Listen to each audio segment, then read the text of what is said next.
Good evening. I'm Sister Deirdre Byrne, and I belong to the community of the Little Workers of the Sacred Hearts of Jesus and Mary.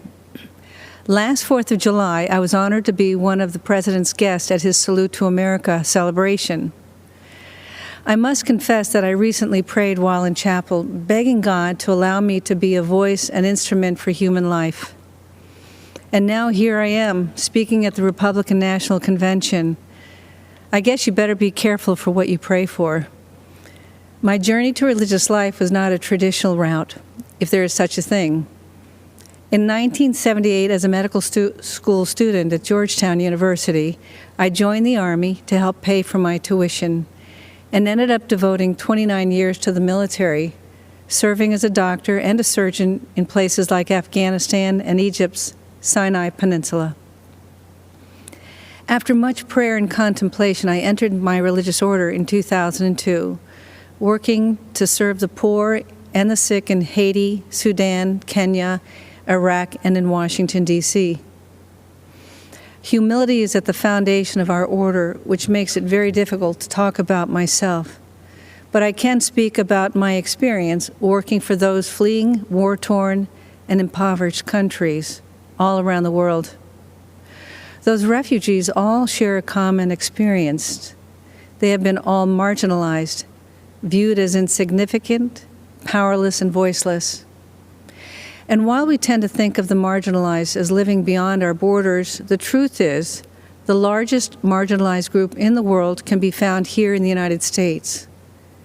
They are the unborn. As Christians, we first met Jesus as a stirring embryo in the womb of an unwed mother and saw him born 9 months later in the poverty of the cave. It's no coincidence that Jesus stood up for what was just and was ultimately crucified because what he said wasn't politically correct or fashionable. As followers of Christ, we are called to stand up for life against the politically correct or fashionable of today.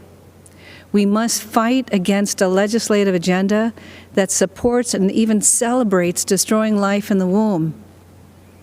Keep in mind, the laws we create define how we see our humanity. And we must ask ourselves, what are we saying when we go into a womb and snuff out an innocent, powerless, voiceless life? As a physician, I can say without hesitation, life begins at conception. While what I have to say may be difficult for some to hear, I am saying it because I'm not just pro-life, I'm pro-eternal life, and I want all of us to end up in heaven together someday. Which brings me to why I'm here today. Donald Trump is the most pro-life president that this nation has ever had, defending life at all stages. His belief in the sanctity of life transcends politics. President Trump will stand up against Biden-Harris, who are the most anti-life presidential ticket ever, even supporting the horrors of late-term abortion and infanticide. Because of his courage and conviction, President Trump has earned the support of America's pro-life community. Moreover, he has a nationwide of religious standing behind him. You'll find us here with our weapon of choice, the rosary. So thank you, Mr. President. We are all praying for you.